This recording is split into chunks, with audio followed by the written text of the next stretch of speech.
видишь, видишь, умирает в огне преисподней сиреневый мальчик. Он сильно напуган, подавлен, но он пишет картину собственной кровью, своими слезами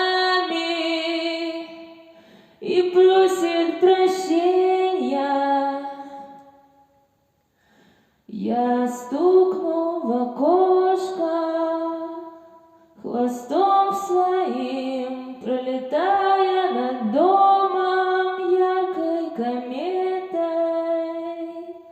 рассекающей вечности темное небо. Ты выйдешь из кухни в ситцевом платье, чтобы последний